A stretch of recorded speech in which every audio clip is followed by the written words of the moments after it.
شریف خواجه 5 سال باز مدیر یک لیسه خصوصی دوشنبه است و میگوید در قیاس به 10 سال پیش خواهش نورسان به آموزش کمتر شده است. او این را به چند عامل ربط می‌دهد. در جامعه یکی از عامل‌های بگیم ضعیف شدن تعلیم و تربیت شاگردان اگر عائله باشد، عامل دیگر خودی آموزگار است.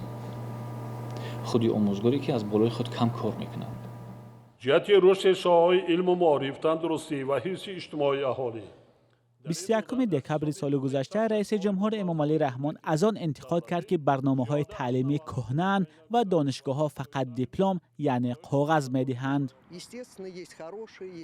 ویکتوریا پتروشکووا 50 سال است که در دانشگاه‌های تاجیکستان درس داده است. او ناکامی نظام کردیتی را ریشه مشکل در مکتب‌های عالی می‌داند، چون به تاکید پتروشکووا این نظام گفتگوی زنده استاد و دانشجو را از بین برد و محصلین را به ربات‌های تبدیل داد که تنها تست پر می‌کنند. Катастрофа. Это не значит, что нужно отменять тесты. من نمیگویم که نظام تستی را برهم بدهند. نه، فقط این را میخواهم که تست ها وسیله اساسی سنجش دانش دانشجو و یک راه کمک رسانی روند تعلیم باشد. دانشجویان به خاطر ایجاد نشدن مشکل نمیخواهند آشکارا صحبت کنند. بسیاری از دانشجویان همصحبتی ما تنها با ذکر همه اش خوب است اکتفا میکنند، ولی یک نفر آنها بدون ذکر نامش از شرایط تحصیل در دانشگاه ها شکوه کرد. صفت تعلیم همه فاکولته معلمان یا خلاش هستن ساز درس میگذارن یا خلاش هستن فقط سومو چیا کارتی کار دارن. همون سوم چیا کتی یا کتابا ما بفروشم میگن کتابا میگیری یا بلته میمانم یا خلاش باشد اساسا بخون همون مدد بسه میگن. رهبران وزارت معارف حاضر نشدند در این گزارش صحبت کنند. معلوم نیست که آنها برای رفع کمبودهایی که از زبان رئیس جمهور صدا داد چی برنامه دارند، ولی برخی متخصصان راهی حل را چنین میبینند. موقع برای موقع اجتماعی معلمان آموزگاران اهمیت بیشتر دادن در کار.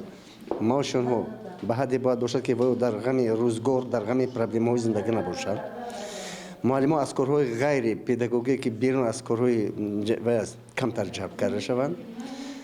دستگیری معلمان در تاجیکستان نزدیک 4000 مکتب است که در آنها بیش از 2 میلیون خواننده تحصیل می‌کنند. شماره دانشگاه و دانشکده‌ها 41 عدد میباشد که در آنها حدود 250,000 نفر علم می‌آموزند. سالهای پیش نیز تنقیدها از سطح تعلیم و تدریس در کشور زیاد صدا می‌داد، اما مقامات نه همه آنها را قبول داشتند. تعلیم خوب می‌تواند شخص را تغییر دهد و آموزگاری خوب می‌تواند دنیا را تغییر دهد. با باور متخصصان تا در تفکر اکثریت در تاجیکستان این نکته جا نشود ما معارف بهتر نخواهیم داشت. مولا رجب یوسفی، نگاره فضل‌الدین، آزادی، دوشنبه.